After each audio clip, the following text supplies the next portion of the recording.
கைப்பொருள் தன்னில் மெய்ப்பொருள் கல்வி என்கிறது கொன்றை வேந்த. கல்வி கரையில கற்பவர் நாள் சில என்கிறார் ஔவையார். கற்கை நன்றே கற்கை நன்றே பிச்சை புகினும் கற்கை நன்றே என்கிறது நருந்தொகை. பிச்சை எடுத்தாவது படிடான்னு சொல்றோம். அதோடு விட்டார்களா? வெள்ளத்தால் போகாது வெந்தனலால் வேகாது வேந்தராலும் கொள்ளத்தான் இயலாது கொடுத்தாலும் நிறைவின்றி குறையாது விவேக சிந்தாமணி. அரும்பரிசு பிள்ளைக்கு 1000 ஈதலினும் பெரும்பரிசு கல்வி என பேசு என்கிறது மேலது. மன்னரும் மாசரக் கற்றோனும் சீர்தூக்கின் மன்னரில் கற்றோன் சிறப்புடையோன். மன்னர்க்கு தன் தேசமல்லால் சிறப்பில்லை கற்றோர்க்கு சென்ற இடமெல்லாம் சிறப்பு. மன்னரா இருந்தா தன் தேசத்துல மட்டும்தாண்டா சிறப்பு, கற்றோனா இருந்தா சென்ற இடத்திலெல்லாம் சிறப்பு, அதுக்காக படிடா அப்படின்னு சொன்னான். புறநானூற்றிலே உற்றுளி உதவியும் உருபொருள் கொடுத்தும் பிற்றை நிலை முனியாது கற்றல் நன்றே என்றான். பிறப்போரன்ன உடன் வயிற்றுள்ளும் சிறப்பின் பாலால் தாயும் மனம் தெரியும்னா. எங்கேயாவது நம்ம கேட்டிருக்கிறோமா? பெற்ற தாய் கூட நன்றாக படிக்கின்ற பிள்ளையிடம்தான் பாசத்தை அதிகமாக காட்டுவாள், அதற்காக படிறான்.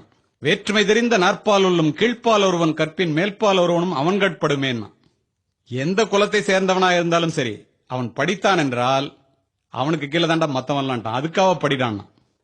அதற்கு பின்னால் வந்த பாரதிதாசனோ எல்லா நலமும் ஈந்திடும் கல்வி இல்லா வீடு இருண்ட வீடுங்க. படிப்பிலார் நிறைந்த குடித்தனம் நரம்பில் துடிப்பிலார் நிறைந்த சுடுகாடுங்க.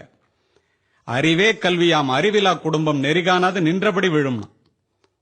படிக்கலன்னா எவ்வளவு கேவலம்னு பாருங்க.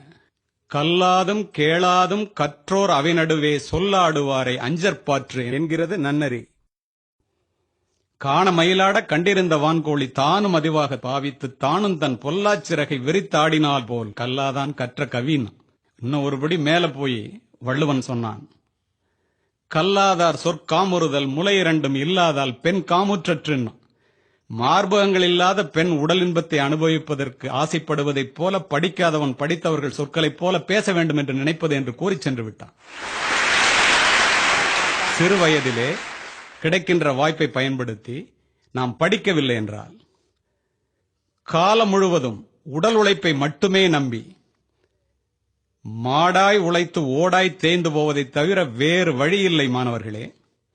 அதற்காகவாவது படிக்க வேண்டும். ஒன்று தெரிந்து கொள்ளுங்கள், பணக்காரர்களின் மாளிகையிலே பிறக்கின்ற குழந்தைகளின் கால்களை கூட தாங்குவதற்கு தோள்கள் காத்திருக்கின்றன. ஆனால் ஏழைகளினுடைய குடிசையிலே பிறக்கின்ற பிள்ளைகளினுடைய தோள்களுக்கோ சுமைகள் காத்திருக்கின்றன.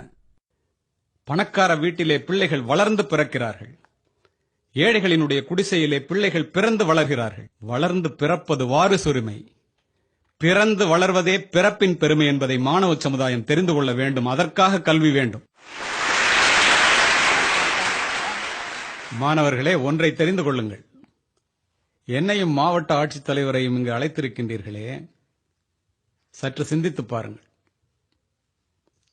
இந்த மாவட்ட ஆட்சித்தலைவரும் இந்த மாவட்ட கண்காணிப்பாளரும் நாங்கள் படித்த கல்வியை வைத்துக் கொண்டுதானே இந்த மாவட்டத்தை ஆட்சி செய்கின்றோம்.